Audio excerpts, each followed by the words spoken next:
always tends to be the high value players as well.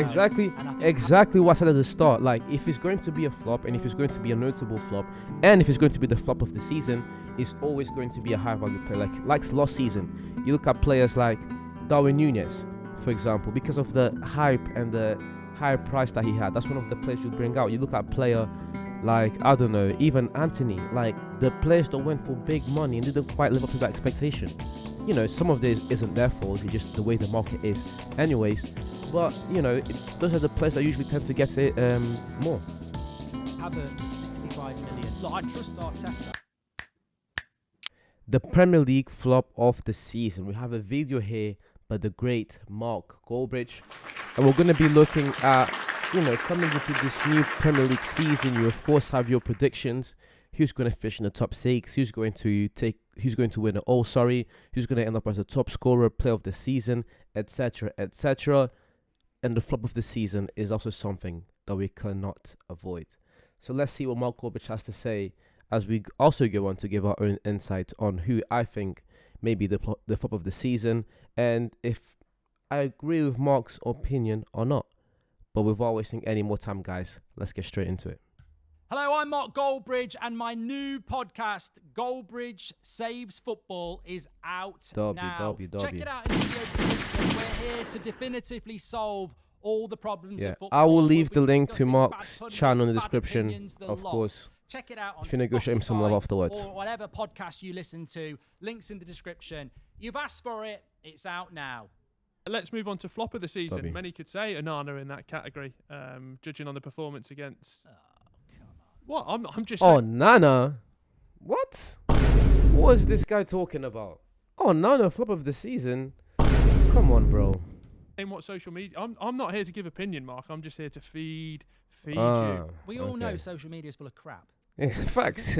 And most of my viewers, I want to retract that last statement. It's full of brilliant opinion and the occasional crap. It's a bit like, anyway, let's move on. We're going to go with, well, I don't think you can go, when you're talking about flop of the season, I don't think you can go much wrong by picking a Chelsea player in the last 12 months. That tends to be the way it goes.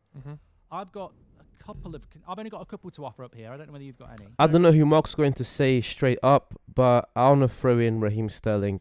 After the season that Raheem Sterling had last year, I just don't really see Sterling doing anything again. Modric, again, extremely talented player, but I don't think the end product is going to be there for Modric as well. Just both Chelsea wingers. They're just really lackluster. Go on, you start. I've got Disasi at Chelsea. Okay. Heavily linked to Manchester United, and I always said he's 25 years of age. I don't know anything about him. Now that's very weird for a veteran of Championship manager and Football Manager to not know about a 25-year-old French centre back. Not that that's my speciality on Mastermind. French centre backs in their mid-20s, more French supermodels in their mid. Yeah. But no, I don't know much about this player, and I think if he'd have come to United, that was always a red flag. Right. 25 years of age, don't know much about him, so I'm putting him in there. I don't know. He may be the flop of the season, but when I think of flop of the season, I always think of bigger names. Like this guy, he may be the flop of the season.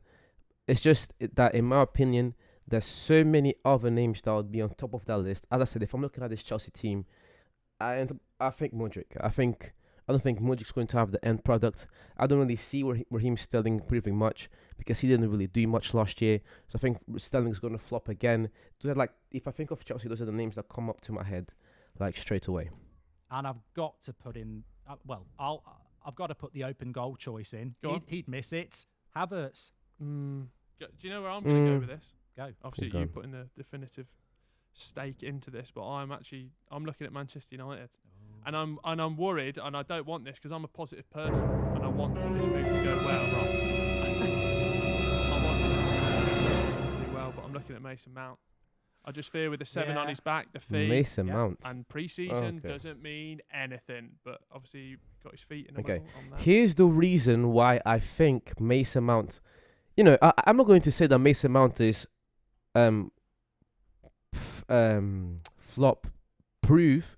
That he won't flop, but if I'm looking at it from the perspective of coming into the season, I wouldn't really say Mason Mount, because this United team needs Mason Mount, and Mason Mount ticks a lot of the boxes that we've been asking for years. You know, another player, first of all, another quality player in that midfield. Now, the things that Mason Mount, the things that United also need in that midfield, like we need a proper 8. I don't think Mason Mount would be enough to be a proper 8, but that added quality, we've been playing with McTominay and Fred for years. So it's like, when you bring in a player of Mount's caliber, I think Mount can play as an 8. I don't think he's going to be, you know, he's not going to be a Gundogan in that position. He's not going to be an Enzo Fernandez in that position. But I still think he's going to be good enough for at least us United fans to be like, you know what? For us to be like, it's not his preferred position, but at least he's adding in some quality. And maybe just be me, but I don't rank Mason Mount as low as a lot of other people. I think Mason Mount is a good Premier League player, a very good Premier League player, and on his day is one of the very best players in this league. So I don't really see Mason Mount flopping, especially if you're looking at, as I said, the flop of the season. There are more names that come to my head than Mason Mount. Got to say, it's interesting that you say that, because it is amongst the fan base. A lot of people would agree with you, which is weird for a new signing. I'm not pandering. I just look at Mason Mount and I go, I can't. I mean, I trust the manager and I hope he does really well and I want him to do really well. But every time I see him running around in a Man United number 7 shirt, I'm still seeing blue. Yeah. He's a Chelsea player. Yeah, but the number 7, like, to me, that's besides the point. The shirt, the number you wear at the back, yes, you can talk about pressure, blah, blah, blah, blah, but the pressure will always be there. If you can't handle the pressure, don't take the number. If you can't handle the pressure, he wouldn't be a professional player right now. There will always be pressure on these players. That aside, the things that I said before about Mason Mount not flopping, I still agree with those things. Player. I can't. And this happened with Van Persie, and it took a bit of time. He's got to hit the ground running because he's got so many people against him already. It's a weird. Yeah. I just think that's true. It's one of those signings that a manager makes, and it's a bit like Solskjaer and Maguire. It's got to work because there's so many eyes on it. And I'm not comparing Maguire to Mount in any sense, but it's got God so forbid. many eyes on it. But God forbid. You're not going to sway me on this. I'm going to Havertz. As long as, and I know I mentioned pre-season. I think Havertz is a bigger shout than Mason Mount, because at least in the last, if you're looking at the performances over the last 2 years, Mason Mount has been, especially in that 2022 season, Mason Mount was just his best player. Whereas Kai Havertz, whether he was playing in the middle of the pitch, whether he was playing number 9 somewhere where I think he should never play, it's like he doesn't really excel in any of those positions. He's not fast enough to be on the wing. He is technically good to be playing on the middle of the pitch. Sorry, but that number 10 position in the modern game, like, you can't really play that way anymore.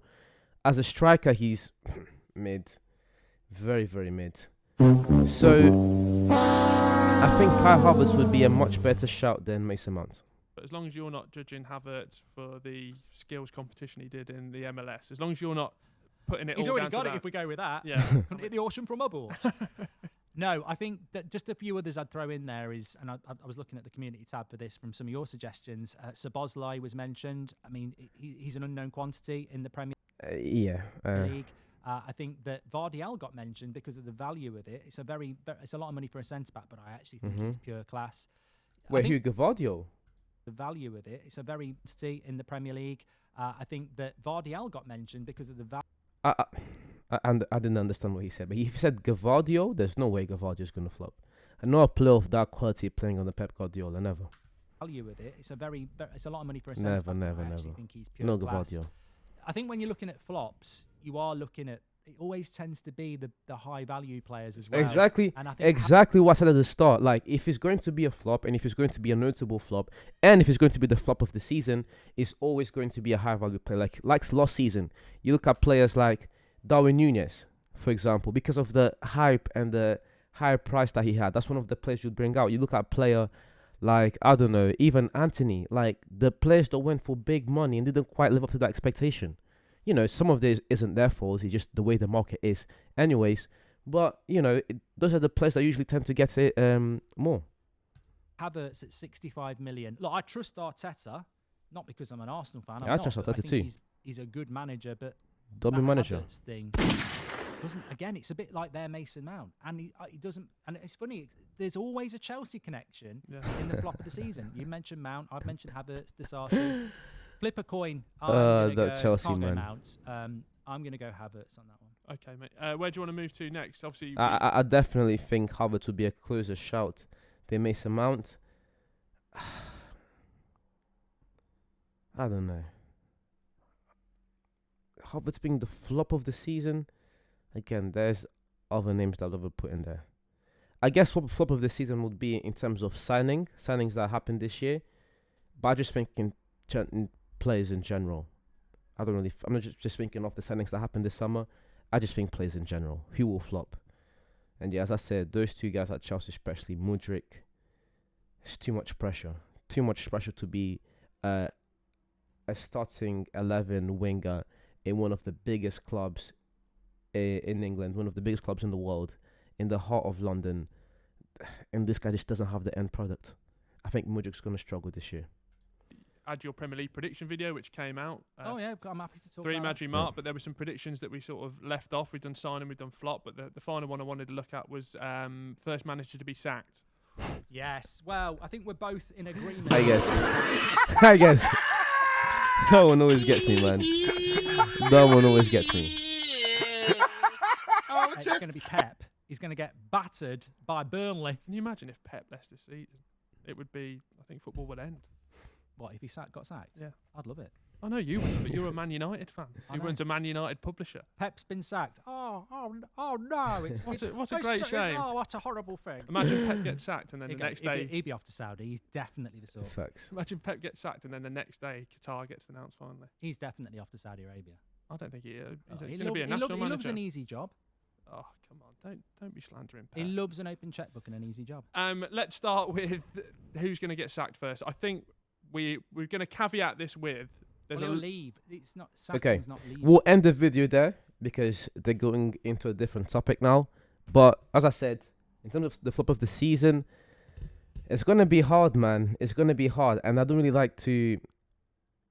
I don't like to wish players failure. I hate that, man.